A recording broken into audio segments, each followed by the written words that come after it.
people. The Catholic means Yahz, or the people.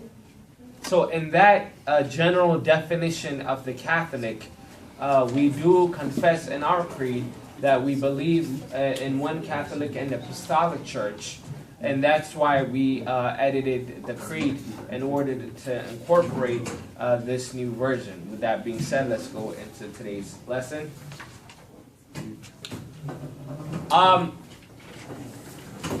I hope you guys have 3 documents in your hands at this point. You should have the creed, the new creed, the syllabus, and today's lesson outline.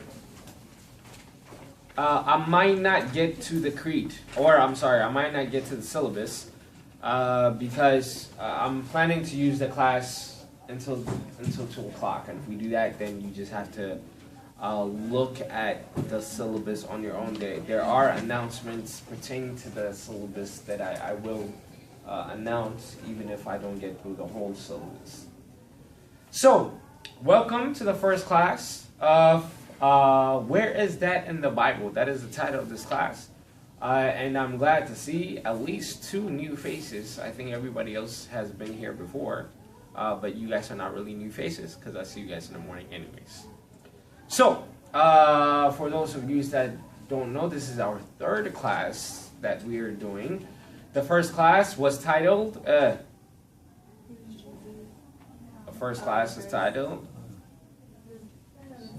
Introduction to the Ethiopian Orthodox Water Church. It was really a basic kind of outline of the Ethiopian Orthodox Water Church. And even though it was general understanding of what the Ethiopian Orthodox Water Church encompasses, we looked at things like the existence of God, right? So we said, how do we know that God even exists to begin with? And that's how we started the course. And I think we looked 2-3 weeks studying that. And even after that course, we spent another month or 2 months talking about the existence of God and how we could know that God exists. And what were some of the things that we mentioned? Objective morality. Can you summarize it? Basically, we know right from wrong as we go because God must have put it in our mind and our conscience. There's a certain standard for what right and wrong is. Therefore, morality exists. If morality exists, we know that God must exist. Yeah, exactly. What are some of the other things that we talked about? Kamal cosmological argument. Oh, what's the Kamal cosmological argument? Kamal cosmological argument. You remember it? Yeah. 3 steps. Is it the one that disproves nothing can come, something can come up nothing, and order cannot come from disorder? That's a little bit of a different one. So the Kamal cosmological argument is a 3-step order that kind of says that it's a logical deductive reasoning that shows that God exists. Number 1, everything that begins to exist has a cause. Number 2, the universe has a beginning. Number 3, the universe has a cause. So the first one is saying simply everything that begins to exist was caused to make it exist, right? If something didn't exist before and now it exists, that means something caused it to appear. And we said the universe has an absolute beginning. It has a beginning, right? Science tells us that over 13 billion years ago, there was a big bang. And when it exploded, that was the time, even time itself started at that particular moment. So if the universe has an absolute beginning, then by the deductive reasoning, we know that the universe itself has a cause. And of course, we're saying the cause is, of course, a divine being which must transcend a material. He must be immaterial because the universe itself is material. So in order to bring a material world, he must be immaterial. I know I'm talking really fast. That was whatever. We're like, whatever. So that means he's not of the physical world. And we're going to talk a little bit about this. But I'm planning on not September, but February class. We're going to kind of come back to this a little bit more and talk about it from a structured perspective. What were some of the other things we talked about? Fine-tuning argument. You guys remember that?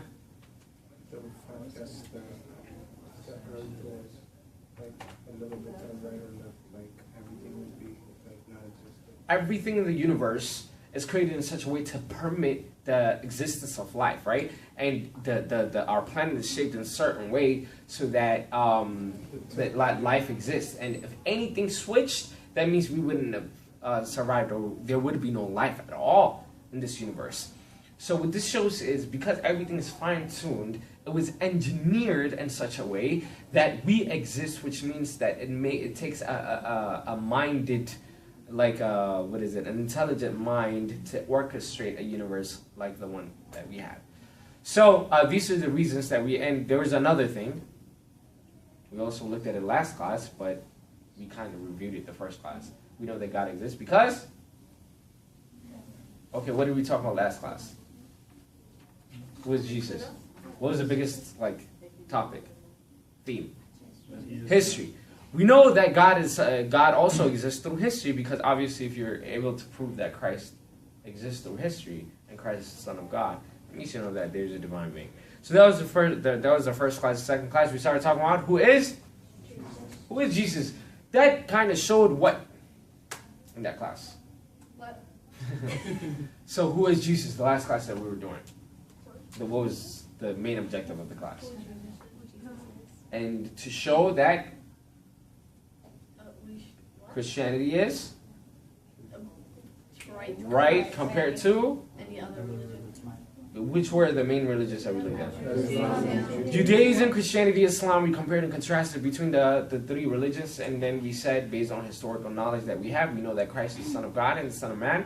He's fully human and fully divine, so we know that the two united into one is Christ, and our faith declares in the creed that Christ died for us and resurrected and ascended into glory, as it was written in the Holy Scriptures.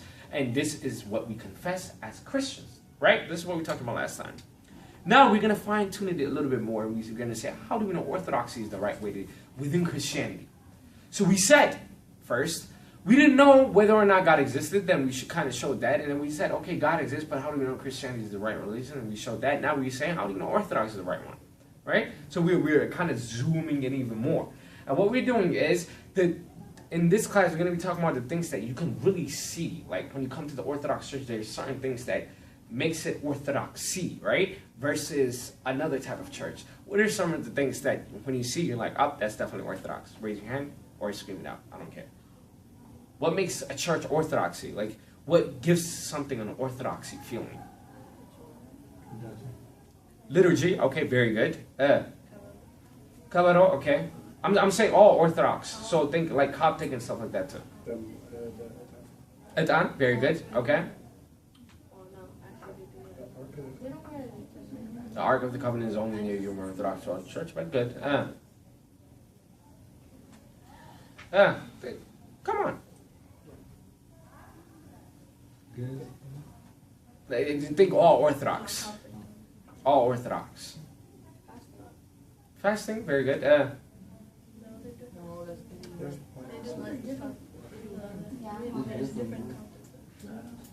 What about confession? Oh, the sack, baptism. Baptism, Confirmation. I got this. So, right? So there's certain things that when you walk into the church, you could kind of definitely get a feel for it, like an Orthodox church for, right? So now what we're asking is, all these things that we naturally see every single day and we come in contact with, we're saying, where is that in the Bible, right? Now, if the things that we see in the church are found in the Bible, then we know we're right. Right? We know we're right. If we cannot find it in the Bible, then it needs to be thrown out. We don't need it. And everything is wrong, what we see. And if one thing that we see in the church is not included in the Bible, then we are at the wrong place. We need to go search for the right place that God himself has instituted. Because remember, Christ came here for 2 reasons. What's the first one? To save us, give us salvation. What's the second one? Establish a church. Establish church. Notice. Why do we know that? Because. It's in the Bible. Give me more. He says it. Whoever said that. He said it. Give me more. We know Very that. easy, simple. We know that through history. Give me more. Through the Bible. Through the Bible. When he died, right? If he came here just to die for us, he would have died, resurrected, and went. Bye-bye. Right? That's not what happened. He spent another 40 days with the disciples, right? Teaching them and doing everything, and that's what we're celebrating now, right? Like, after Fasika up until Pentecost, we don't fast even Wednesdays, Fridays, because we're celebrating the time that Christ was here in this world. Right? So, because Christ stayed with them after he died, it shows clearly that he had another mission that he came for, other than just dying on. And I'm not taking anything away from salvation. That was, of course, a big sacrifice. But he also came here to establish a church. And that's what we're looking at. What kind of a church did he come to establish? Did he come to establish the type of church that we see today? If so, we need to stick with it. If not, we need to get out of here as fast as possible and find a church that he established. This is religion. This is not like, oh, my mom said I have to follow this, whatever, right? This is religion. So we're going to follow the Bible, we're going to look at the Bible, and we're going to say, hey, if this is here, keep it. If it's not, throw it out. Now, here's the thing. If you remember last class, I said I'm not going to look at the Bible in a divinely inspired way. I said I'm going to approach the Bible from a historic perspective.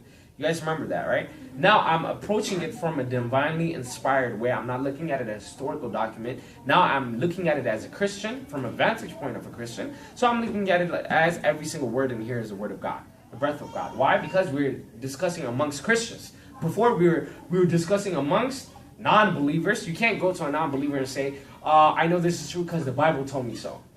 If the guy doesn't believe in the Bible, you can't tell him the Bible told me so. It doesn't work that way, right? But now, since we're talking amongst Christians, since we hold the Bible is the authority book, then I can say, what does the Bible have to say? I'll only stick with the Bible, I don't need to go somewhere else and search for other documents. Understand? Everybody's together? So let's go to today's class. Like I said, last class we looked at what our faith was. We said Christ died for us and resurrected and ascended into heaven as was written in the Holy Scriptures. This is called our faith. Once we declare our faith, the way that we manifest our faith, or the way that we practice our faith, is through the sacraments, or it is called, or our belief is a sacrament. That's the first fill in the blank.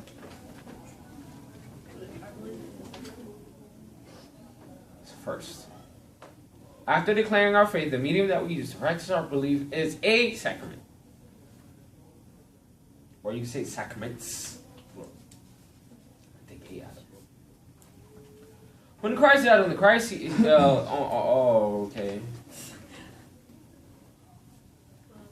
Get a little Christ. Please. It was a long night. Oh, it really was. Oh my God. Y'all have no idea. It was a long night. Okay. Huh? I don't sleep for 5 days straight. No, I'm kidding. Yeah, that's my bedtime. So this is perhaps the most misunderstood verse in the Bible, I think, or one of the most misunderstood verses in the Bible. In John chapter 19, verse 30, Christ on the cross said, You saw that last lesson too, or last class too. He said, it is finished. So a lot of people say, no, you guys, right? Christ already said it is finished. If he said it is finished, why do you have to do anything? This is known as justification by faith. And by the way, not every single thing that I'm saying is on the paper, so feel free to jot down some notes on the side of the paper or bring your own notebooks. Feel free to do so because some of the stuff might be on the exam. And as you know, the way I like to examine people is very weird, tricky. I'll have crazy things next time too. So, justification by faith is a methodology that is used by our, shall we say, our Protestant brothers and sisters to say that because when Christ died on the cross, he said it is finished, we no longer have to do anything to receive salvation. Look, it's done, right? He said it is finished. But I suppose the real question we need to be asking is, what is finished? It's not enough to say it is finished. What is finished? Like, what is finished, right? The day is not finished. We know that, right? So not everything is finished. Like I'm still alive, so I guess I'm not finished, right? What is finished? What is finished? Well, here's what's finished. When Adam and Eve ate the forbidden fruit, check this out. Everybody look at me, everybody look at me, everybody look at me. Okay, so here's man, here's God. They were united. Man ate the forbidden fruit and was separated. Then man tried to get to God, but failed. This is him failing. You guys see what I'm saying? He's failing, right? He's like, oh no, this sucks. So then he started praying to God and saying, God, I need you to save me. And God said, I will in 5,500 years, right? Then what happened? God, check this out. God became man, then man became God, and were united, so then he was saved. I'll do that again. Here's man, here's God. They were united, then because of man's sins, they were separated. Then God became man, and man became God through Christ, then they were saved. That's what the act of redemption is. That's what salvation is. It is the ability to connect them. It is the ability to reunite God the Father with the man, right? With mankind. That is the whole purpose of Christianity. This is what our belief is. By God becoming man, man became God. By God dying for us on our sins, he died the death that we deserved. Make sense? So remember, God himself is life. So when man was separated, what did he do? He died, right? So when God became man and man became God, he defeated death and he brought him back to life. That's exactly what salvation is. This is why it was critical for God to come to this world and become, yes? I'm sorry. No problem. So you said God became man and man became God. How did man become God? So remember, and we're going to look at this in the mystery of incarnation a little bit further. That's like the February class. We say the divine being was united with the human being, right? Yeah. So the divine was united with the human. The two became one. From two physical bodies became one body. From two natures became one nature. This is the difference between the Eastern and the Oriental Orthodox Church. So when you say the two became one, whatever is the nature of divine being is shared with the nature of the human being. Whatever is shared with whatever is the human nature is shared with the divine nature. So God became man and man became God. They're sharing They're one. So after that point, you don't say who's Christ. Most of the time we say God, right? If somebody said man, we say, oh, that's blasphemy. But that's correct. He's God and man. Man became God. God became man. Remember, what was the wish of Adam? You guys remember? When he ate the forbidden fruit? Remember, Christ did the exact, every single thing that Adam and Eve did in the Garden of Eden, Christ did the exact opposite. For example, what did Adam and Eve wanted to do? What was their ultimate, what was their first sin? Eating forbidden fruit, right? They said, we want to eat. And he said, no, don't eat. He was like, no, we want to eat. So they ate. Then Christ gave us what in order to save us? Food, his own flesh. See? He's like, okay, if you want to eat my flesh. They wanted to eat the forbidden fruit. He's like, you can't eat that. They ate it. He was like, if you want food, eat my flesh. Right? Then Adam and Eve were persuaded by the serpent to eat the forbidden fruit because he said, if you eat the forbidden fruit, you'll be like God. The real sin was because they wanted to become God. God became man, man became God. He got his wish. He got his wish. That's exactly what he wanted. So and again, this is not in this course, this is Mystery of Incarnation, which we're going to get into another time. But it's a very good question. So, when Christ died on the cross, he saved us, and we received, or we were redeemed. We were saved, we obtained salvation. That action of dying on the cross in order to reunite us is done. The act of redemption is finished. There is no more a new action of redemption that's going to take place on our behalf. No one is going to come again to die for us on the cross a second time. Nobody's going to come to say, here's a new medicine you need to take, right? the act of redemption is, it is finished. That's what Christ said. It is finished. But that medicine that he gave us, we need to go and get it. There's one medicine that was given to us over 2,000 years ago. It has no expiration date. It's good forever. Forever. Whenever we're sick, we take that medicine. But it is up to us to take that medicine. And the medium we use in order to get this medicine is sacraments. And as the saying goes, from the place where Christ was crucified flows 7 rivers. And it is those 7 rivers that will be able to enable us to communicate with Christ. And that's what this entire course is kind of centered around. So salvation is a gift. Salvation is a gift that we have received from God when he died for us on the cross. It is up to us to receive this gift. It is up to us to receive the gift. One priest gave me, because I really had a hard time understanding this. And I said, if he said it is finished, act of salvation is finished, why do I need to get baptized? Why do I need to take Holy Communion? Why do I need to do this? It didn't make sense to me.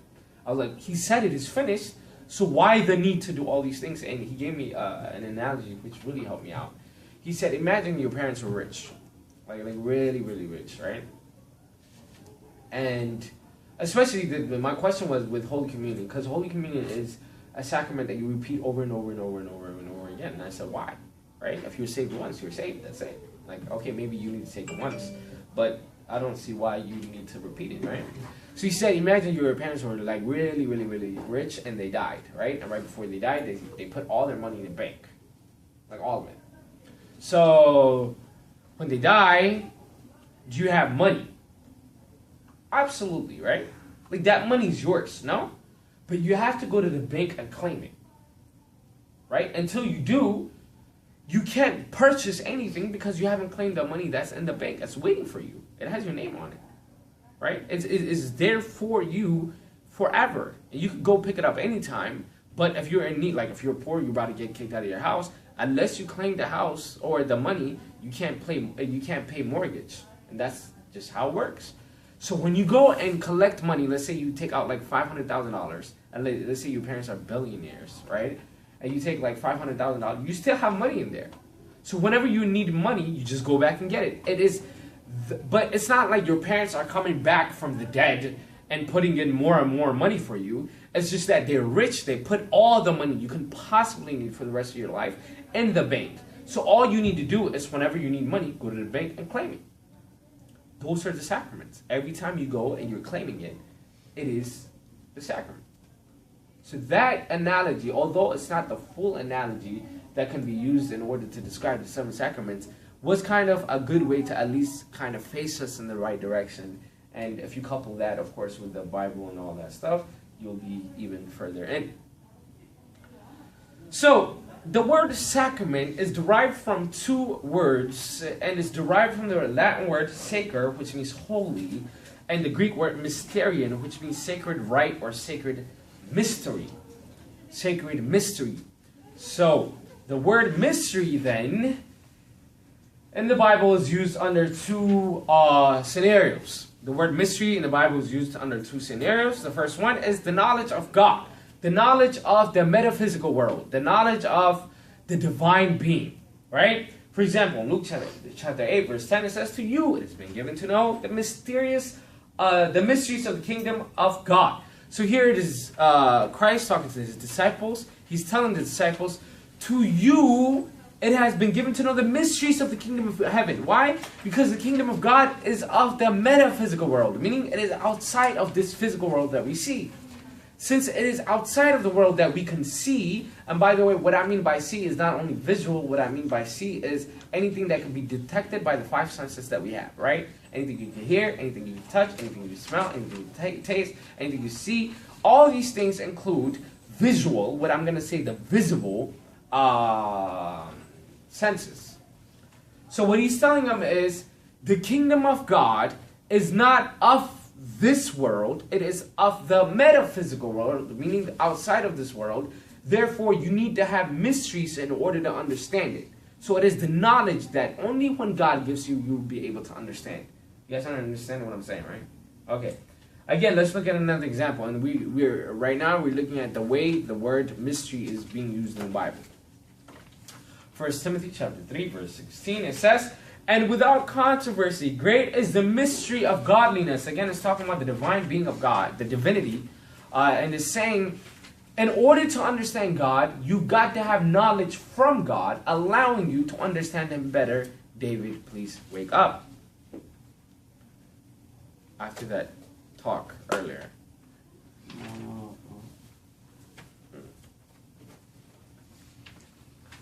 The second way the word mystery is used is in order to describe the seven sacraments. Let's look at this. For this, and this is Ephesians chapter 5, verse 31, verse 32. So do you mind saying that chapter that I just said? Ephesians. Go let's. So it says, "For this reason, a man shall leave his father and mother and be joined to his wife, and the two shall become one flesh." This is a great mystery, but I speak concerning Christ and the church. Again, this is obviously talking about which sacrament? Marriage. Matrimony. Mystery of matrimony, right? So it's saying, "For this reason, a man shall leave his father and mother and be joined to his wife, and the two shall become one flesh." This is a great mystery. It's talking about the mystery of matrimony, right? So of course there's the knowledge that is given from God, and that in itself is called a mystery. But the second mystery that the Bible uses is to describe the seven sacraments. Why seven? Why seven? Why not 6? Why not 5? Why the need for 7 sacraments? Here's why. The 7 sacraments are a means by which we can receive an invisible... Oh, what are the 7 sacraments? Okay. The 7 sacraments are means by which we can receive an invisible grace by way of a visible sign. If you do not understand the sentence, you're not going to understand the rest of the course. I'll repeat it one more time. If you guys have any questions, ask me, because I promise every single thing is kind of like, this is the foundation. We're going to build on top of this. I'll repeat it again. The 7 sacraments are means by which we can receive an invisible grace by way of a visible sign. Visible does not mean visual. Write that down. Visible does not mean visual. Visible means anything that can be detected by the 5 senses. What are the 5 senses? People said that already. Everybody just smell, taste, Feel. touch. See. He said see. Sight. See. Ah, Yeah, we said that. nope. Audible. I said here. No, you didn't. Hear, You said touch, hear, see, taste. hear, touch, smell. Okay.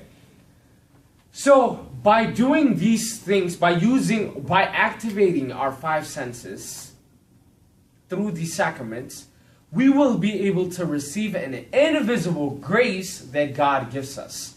What is that grace? It's the grace of salvation. Right? And each sacrament, as you will see, has its own intended purpose. There's a reason why we do the 7 sacraments, and each one is different.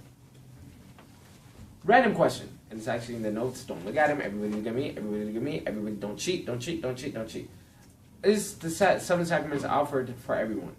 Are the 7 sacraments offered for everyone? Yeah, what do you mean? There are some Christian. that are. Not all of them. Yes or no? No. Raise your hand if you think yes. All the sacraments is offered for everyone. Offered to everyone? I think it's, Are all the sacraments offered for everyone? they're offered, yeah. Yeah, offered. Yeah. Sure. Like, why not? Why? Yeah. Okay. I don't understand. Raise your hand if you think they're not offered for Actually, everyone. no. No, never But mind. everyone, you mean Everyone. Christian or Human beings. Okay. Every person has the potential to be offered all the 7 sacraments. Yeah. I disagree with what I'm saying. I agree. You seem unsure. Huh? You seem unsure. You did this. You said this. Wrong. Okay, word it for me, Hal. I'm sorry I didn't word it right. Oh, that's gonna capture on video when I do this. Yeah, I did. If you're saying, are all of them available for everybody, then no. But everybody has the potential of getting all of them. But you have to get something before you get all of them. Okay. Does everybody has the potential? Everybody has Yeah, the everyone. Okay, raise your hand if you think everybody No. has the potential. No, I know that. Yes. No. No. No. How no? No, They that's- have the potential. ተከራከሩበት ነው። Why is it No, like I start out with no. I'm gonna stick with no. Like yes or no? Yes, they can. Okay, raise your hand if you say. No, yeah. No. Nah. Raise your hand if you think everybody does not have the potential. Does not. You change? I changed. Does not. Everybody has the potential. No, they don't. Even baptism. Even after baptism, they still cannot be. Remember the part? You said everyone. Yeah, everyone. That makes more sense. Yeah. I don't even know what the question is anymore. Like, I don't. Right on time. Right on time. Oh yeah. You, sir, are in trouble. You, sir. That's fine though. Oh. Funny guy. How are you doing, sir? Haters are gonna hate. Good job, by the way. It's humorous. What's the question? I forgot. So okay. So seven sacraments. Even after baptism, can everyone get the potential to get the rest of the sacraments after baptism? No. Yes. No. Potential. Stop saying. Explain if you're gonna. Say no. Who says no? The answer is no. Why not? Damn. Why not? I don't understand why not. David, you want me to? There's one that 50% of the population can't get. I just gave you the answer. Oh, There. deep. No, you said everyone. Or they can This be. is why. Women can be ordained. Yeah. Look at David. I want to hear this reasoning. No. I want everybody to be quiet and listen to David. Because he's going to have a crazy logic. Okay. Ordination, right? That's when someone becomes a deacon. Yeah. Not everyone can become a deacon. Why not? Females cannot become a Thank deacon. you. I'm totally good at it. I told you. You Not thought I was gonna say something dumb. Yeah, everyone doesn't know. He's so mad. Why? That is correct. Is every sacrament offered for everyone? Is it offered for everyone? No. Other than ordination. Other than ordination. No. No. Which ones are not offered for everyone? Wait, what? The order? Actually, the sick is you have to be sick. It's not for Very good. everybody. Very good. What is We're gonna be good. We're gonna be The sick. You have to be sick. what is mystery of holy order? Ordination, but he doesn't know how to spell it. That's what. It's actually called order. Wow.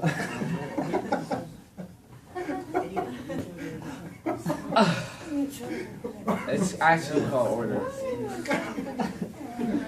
Concentrate, you guys. We're in the middle of class, so let's keep going. Oh my goodness, it's 1:50, and we have about 6 more.